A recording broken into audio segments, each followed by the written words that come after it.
Gabriella, thank you for joining us today. Thanks for having me. So I guess first things first, it was a crowded race. It was a complicated campaign at times. Why do you think you won and the voters decided that you would represent the Democrats here? Well, we had a really strong coalition. It was, across age, gender, socioeconomic status, a large group of different endorsements and folks that came out, and we, hit the doors. It was a strong field campaign, and of course, the way we touched constituents, whether it was through mail, text, phone, we really left it all in the field. So, and that's how you win. As a progressive candidate here in Albany, how do you plan on engaging not just those that align with that line of thinking, even the Democrats and beyond, to the rest of the county when it comes to Republicans as well? How do you want to reach some of those other voices here?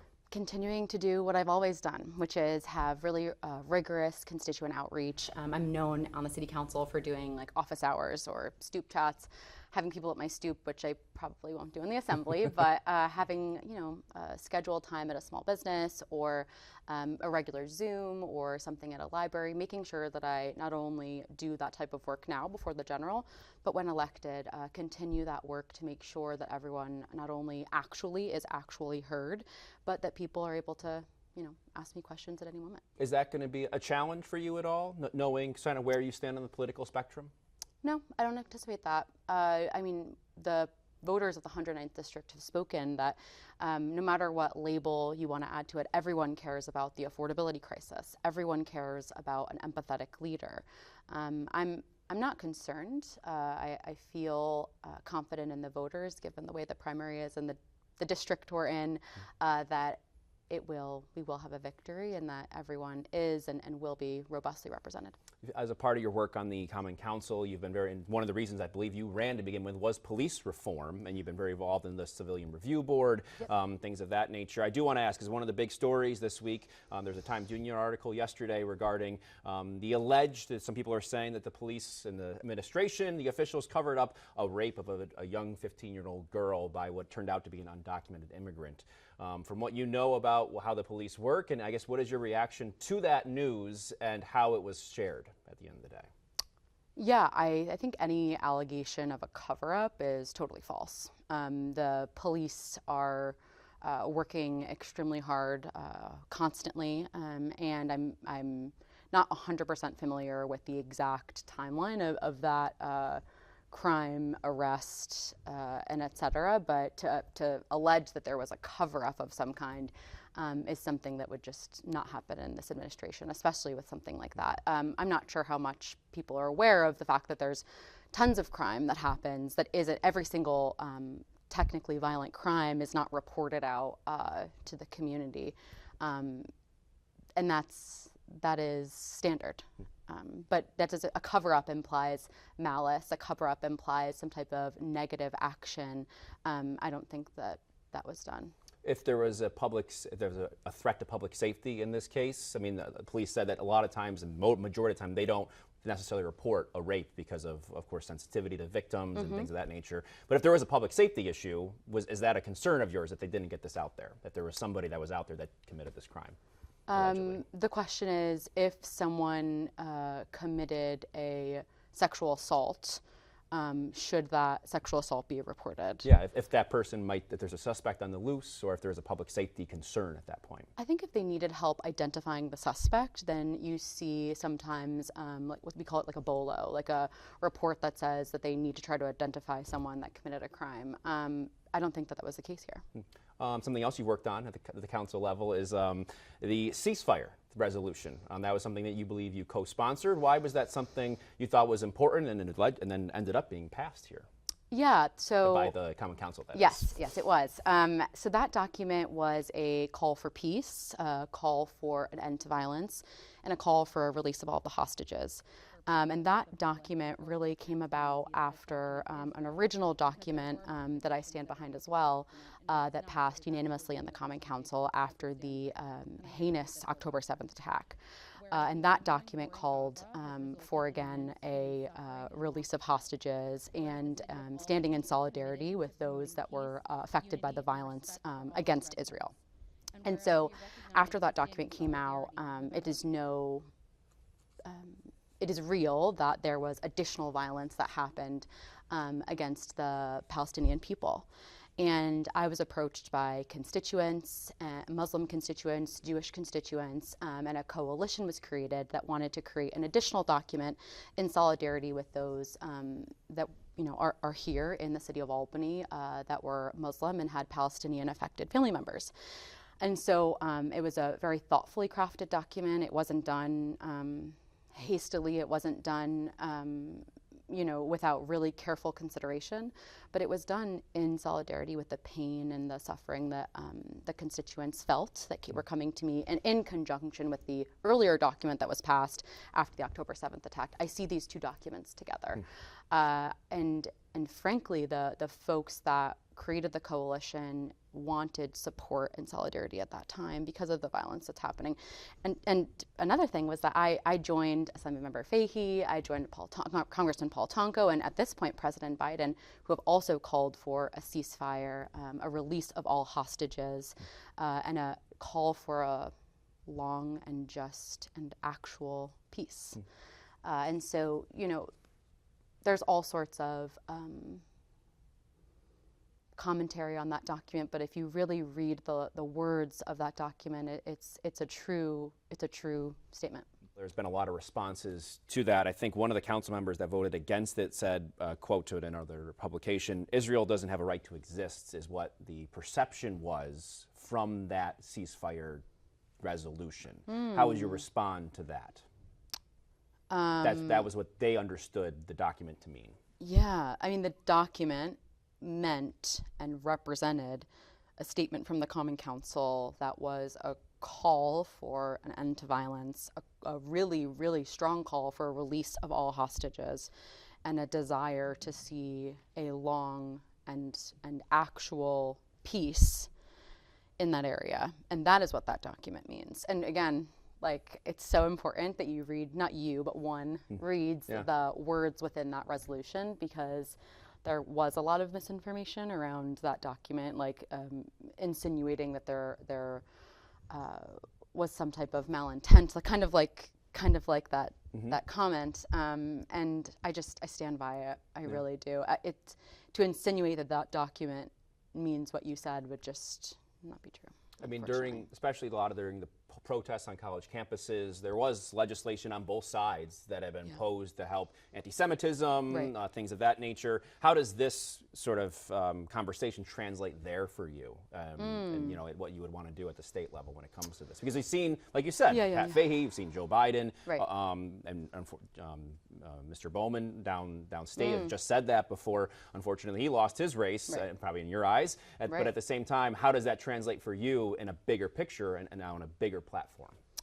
Well, I condemn any form of anti-Semitism whatsoever, and I've actually noted, as I'm sure everyone has, especially the Jewish community, that anti-Semitism has been on the rise long before October 7th. And so to see such a violent act happen, and then to feel the anti-Semitism in a home base is really alarming and terrifying. And so on a larger scale, I look forward to continuing my work with my constituents and working with Jewish faith leaders to make sure that people feel safe. And that's not new. That's not like it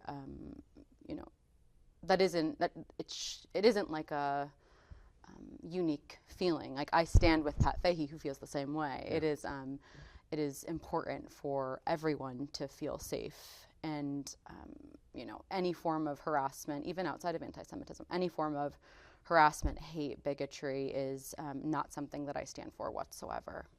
One of the parts of your campaign, you talked about affordability, also housing. And I want to translate that to the conversation at the state level the last couple of years have been good cause eviction and getting that through and getting that passed. And of course, there was some different parameters put on it downstate in the New York City area. As for upstate, it was opt-in. And Albany, being the first municipality to opt in, a municipality, I should say, that already had good cause eviction a few years ago. That was struck down by a judge. But now that you're in it, why do you think that was a step for the Common Council to take, and why is that something you supported? Definitely supported it. It was a no-brainer for me. The concept of good cause eviction is one that does not prevent evictions. It's one that just requires a reason to evict someone. And in fact, I've had a lot of conversations about this exact bill, and the misinformation is just really rampant. So having an opportunity, thank you for asking this question. There's so many. I mean, we've been talking about it at the state level for years. Yes. And now, and there's, like we said, there's parallels between Albany and the state, and this is one of the very strong ones. 100%. And so, a lot of folks in Albany are feeling the property assessment and feeling the intensity of the increase in their taxes, or the likelihood, I should say, they'll know officially in the fall. And that would be a reason to increase rent, right? Which is something that is strictly regulated under good cause. Any repairs that are needed to the house, like that's a reason to increase rent. If someone's committing a crime in the property, that's a reason to evict someone. If someone's not, a tenant isn't allowing access to the home, that's a reason to evict someone. So, there's very common sense list there. Good cause just makes it so that you have to have a reason, as opposed to a retaliatory eviction or just like an eviction for no reason. Something I'm really excited about is homeowner protections that was just passed this year in the legislature. It codified and made it permanent this concept of homeowner protection. It's called the Homeowner Protection Program. And so it's something that if you're a homeowner and you are facing foreclosure, there's a fund that the state funds that would give you legal assistance for you to go to court. And as a public defender, that is something that I care so deeply about. Just like if you're charged with a crime, one of the worst parts of your life, obviously, if you're at the possibility of losing your home, whether you're a tenant or a homeowner, you should have protections in court.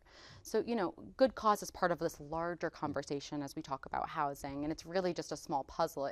I don't think it actually fixes the housing crisis. It just lets people stay in their homes, but it's seen in this larger conversation of how can we keep people in their homes, how can we stabilize communities, and also, no one wants to talk about the homeowner protections that we have, because those exist too. Something that I'm really excited to, once elected and officially sworn in January, make a more robust program in that way. How do you support, with this conversation, the small landlord, those that have been concerned? And I remember when, I'm sure you know, the assessments came out. Yes, that as I was mentioned, the first time in Right. a while that those have been assessed. And I spoke to a lot of these small landlords. They're saying, well, I only have 20 to 40 people that now my properties have been assessed for, the tax rate is up 30% than it used to be. I'm going to price them out. Yeah. How do you, with good cause eviction in mind, some of these new assessments in Albany in mind, and I believe there's also calls at the state level to see what you could do about that. Yeah. What would you do about that? How do you protect some of these small landlords specifically who are providing affordable housing for $500, $600 a month? Yes. How do you help them out to keep that affordable stock alive? Yeah, so if there's a lot in that question. If the property assessment has gone up, that is a reason, and they should feel empowered to increase rent, which is unfortunate. But as I mentioned, like, good cause is a part of a larger conversation. Yeah. Adding good cause makes the process fair, but it doesn't fix the housing crisis. So we need to find creative ways to create affordable housing so that if someone has to increase their rent because their property assessment goes up, there should be robust and beautiful and safe affordable housing available. And we're not there yet, obviously.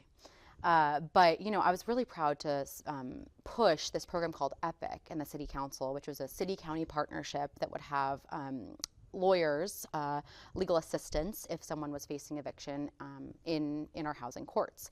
And so Albany put aside a few $1,000s for that program, but in the county, they actually expanded the program to include protections for small landlords if they need to go through an eviction process. How beautiful, addressing your exact issue. And so this is something that's really only in Albany County. I'm proud and excited for this, wider protection than the City Council had even imagined. But it's something that I really am interested in as we go into the state and talking about these small landlords that might need to go to court. How are we able to protect them? I'm interested in that.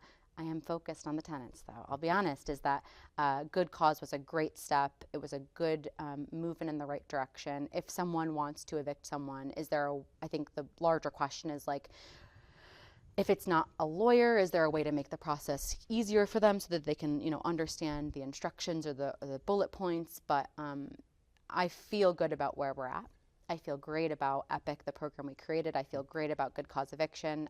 I'd like to see kind of how it plays out, and then if things need to be changed or if we need to add more services, whether it's more services for the tenants or more services for these small landlords, if we see them struggling, I'd love to assess that and kind of figure that out as we go. I know you're a public defender, but I know you know the court system well. Yeah. Are you concerned at all that this would create a backlog, delays and issues of getting some of these cases and seeing a lawyer and seeing a judge, whatever it's going to be, done at the end of the day? Well, it's funny you say that. Like, the way that housing court works with good cause is that there's an enumerated reason, and then they have to show proof, come to court with that reason. So what is your supplementary evidence? What is your proof? I love that. I think that's great. That's what you should have. If you're going to remove someone from their home, you should have a reason and you should have proof. I actually foresee this making the process much clearer and much fairer. And again, I'm open to looking at it. I'm open to assessing, but I like where we're at. We alluded to this earlier during the live portion, police reform. The reason you were inspired to get into office, right, at the end of the day, a run for, as a public official. How can you translate that to the state level now? There's a lot of things you can work on locally in the municipality through review boards, things of that nature. How do you do that at the state level? Oh, yeah. Where do we start? Something I think I've been having a lot of conversations about is this concept of proactive versus reactive. And it's a concept that I see a lot in my jurisdiction right now in the 6th Ward on Lark Street. We actually created a proactive street team program, myself, County Legislator Matt Peter, who has passed, in conjunction with really rigorous support from the Mayor's office, the County Executive's office, and a lot of other really wonderful organizations that do helpful work, like Joseph's House, and the list really goes on. But it was a collaborative effort, and that was a proactive program that would address like quality of life issues on Lark Street. And so I see that as a program to get people access to resources, whether it's mental health, whether it's drug, whether it's just like how to get a driver's license. These little things that you see that are like indicators of potential negative activity later. How can we fund or codify funding for programs like that, proactive? And this is all under this concept of public safety reform, which is like, how do we address crime? And so that is a proactive approach that I'm very proud of that we created. We should see the implementation of that very soon, and something that I'd like to explore more as we look at those proactive approaches. But then there's reactive. And so I'm so happy we're here.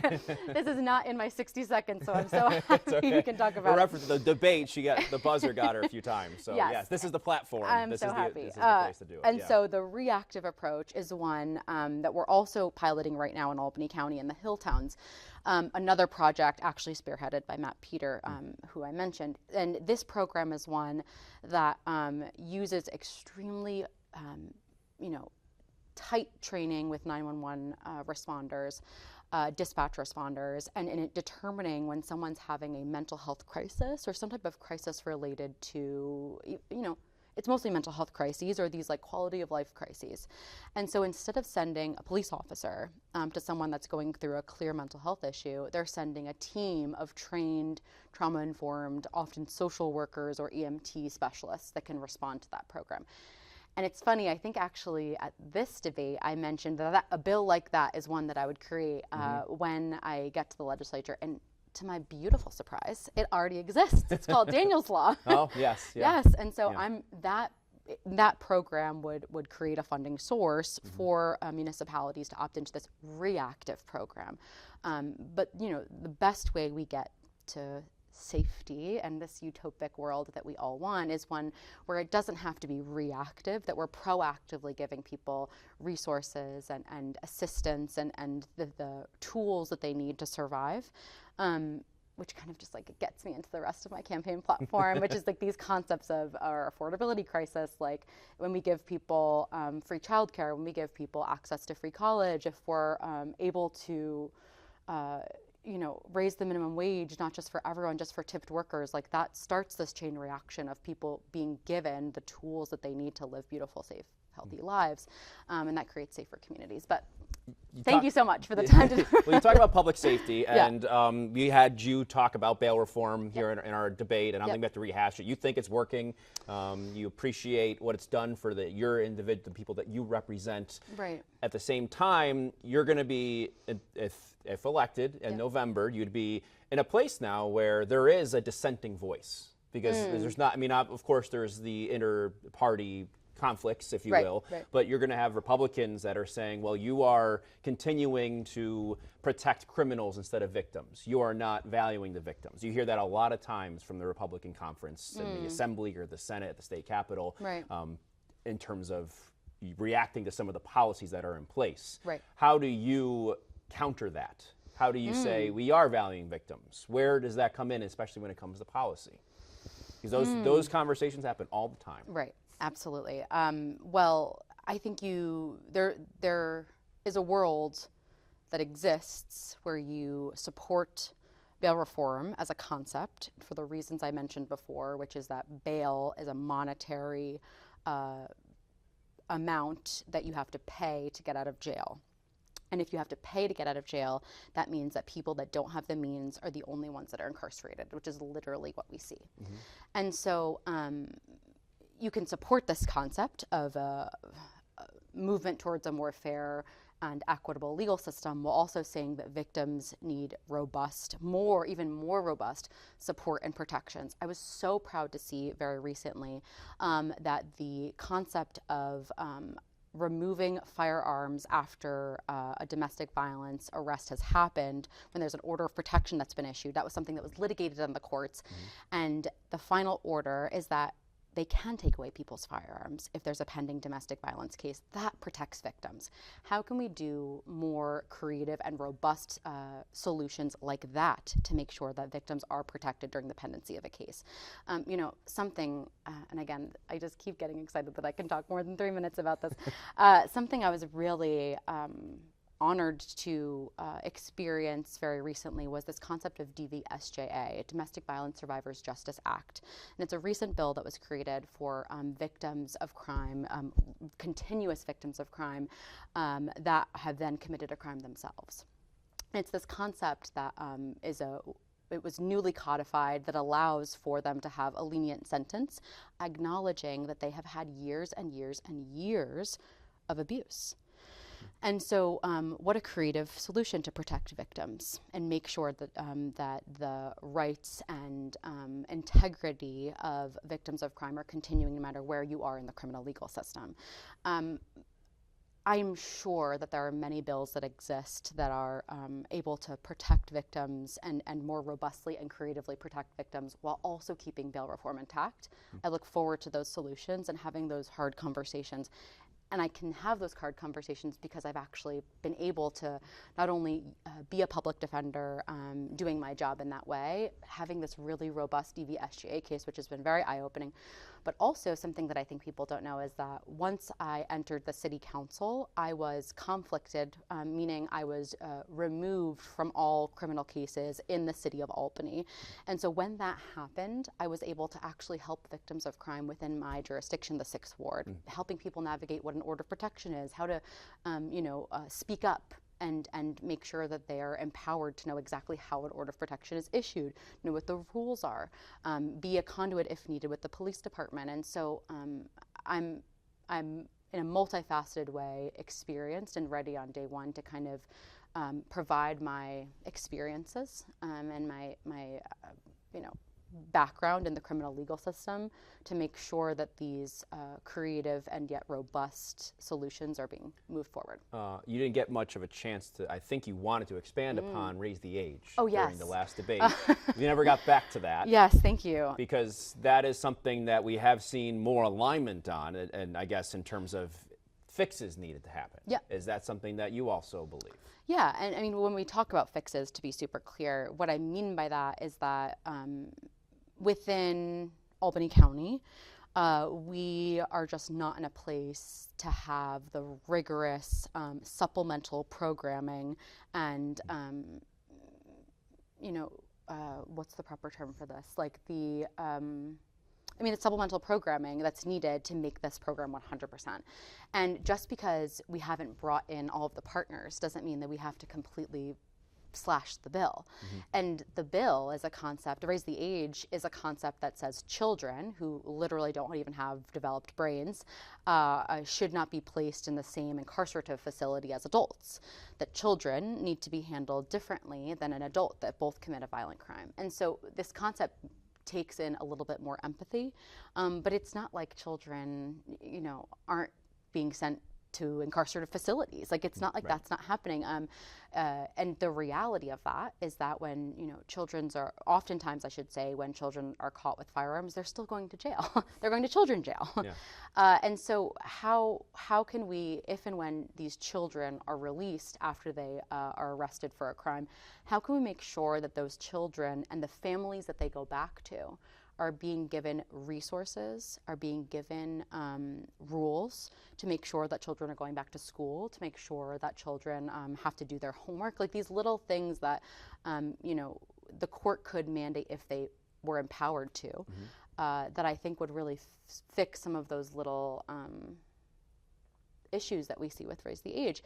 I'm not saying that, to be totally clear, I'm not saying that we need to repeal it. Right. I'm not saying we need to slash it, but I'm saying that my jurisdiction, and definitely jurisdictions across New York State, need to be bringing in more creative solutions and robust and unique opportunities for youth when they're released, if and when they're released. One more just about this, what you want to do at the state level. I'm curious, obviously Pat Fahey has enough of her record to move on and look for this next step in office. Definitely. What is something, there's multiple, I was curious, what is something that you want to continue, pick up where she left off with here?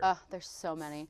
The New York Heat Act is one that's been actually really robustly talked about on this campaign, and that's one that I'm just hoping when they come back for congestion pricing that it's brought up again.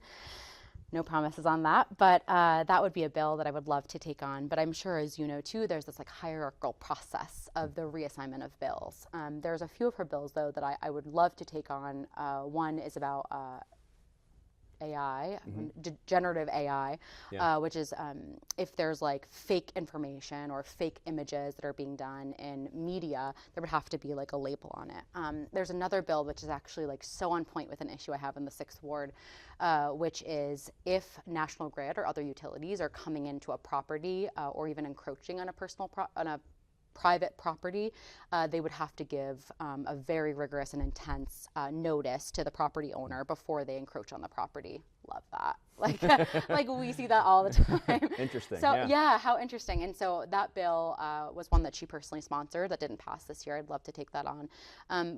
But when you talk about legacy and filling Pat's shoes, I'm just so excited to bring in the coalition that I've created, the intensity and the vigor that I have in the courtroom to the New York State Assembly. I'm ready to be there on day one, whether it's on education issues, on the environment, on obviously criminal legal issues. And I have a coalition of folks that can guide, assist, and help me not only with my own leadership and movement, but as we navigate the Assembly to get things passed, there's a coalition of folks that will be able to assist and lobby the other members as needed. And it's so exciting even more to be in this group of other Assembly members that will be also just as progressive and just as aggressive or vigorous in their own way of ruling and leading.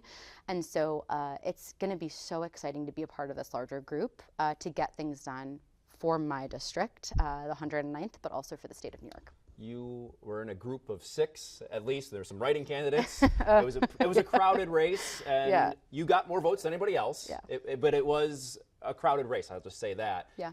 If people don't know who you are, if for some reason they got caught up in whatever it was going to be, who are you? Outside of your political work, Sure. public defender, what should people know about who you are as a person at this point? That is such a great question, and I'm if people didn't get my 15 mailers, I'm shocked. Well, but, for those that didn't, yeah. Well, I'm 31. I'm a psychology major. I was loved Union College and Albany Law School. I'm a lawyer. I'm a fighter. I have a dog at home. His name is Chancho. Like him, he's a handful. I have a really wonderful partner. I have great parents and a sibling that I love. And I think if people want to know one thing about me that is key to my identity, it's that I love my family. I am really, really close with my parents and my sibling and the rest of my extended family, and that's a very traditional Puerto Rican kind of concept for me, that family dinners were really important to my family, and I kind of take that base of my own childhood and upbringing into the way that I am as a leader, which is this concept of family and community. It's always important to me to have like roundtable discussions on an issue, make sure that everyone's kind of involved as we make a decision. My parents actually are moving to a house that's a little more accessible, and they were like, we have to have the round table to talk about it. And my sibling and I were like, you guys are a family meeting. Yes. Yeah, we were like, you guys are over 65, so like, and we are also adults, so we don't have to have a family meeting about it. But when you ask like, what do people know about me, this concept of collaboration and family and community is one that was really, really pivotal to me and my upbringing and who I am in politics and policy, and I'm just very excited to bring that same collaborative, let's all sit down at the table effort to the New York State Assembly. How important is it for you to lean on that, to keep that identity you have now? Because we speak with a lot of lawmakers, we speak with a lot, we see them on the floor, and some people say, well, you kind of just fell victim to the political persona, right? Where you sort of lose who you are. Is that something I'd imagine you're probably going to lean on when you take this next step to the next level, right? Yeah, definitely. And again, like, I had a wide variety of endorsements that weren't just like paper endorsements. They were real, like collaborative, I want to work with you folks. And so can't wait to have, Vicki Smith, Barbara Smith, like UAW, Working Families Party, Albany County Young Dems, the list goes on, have all of these people kind of like at the table together, maybe in some ways actually literally sharing a meal to talk about policy and how we move the 109th Assembly District forward. Awesome. Gabriella, we really appreciate your time. Thank you. Congratulations on the primary win. Thank you. And good luck in November. Thank you so much. This has been great. Thank you.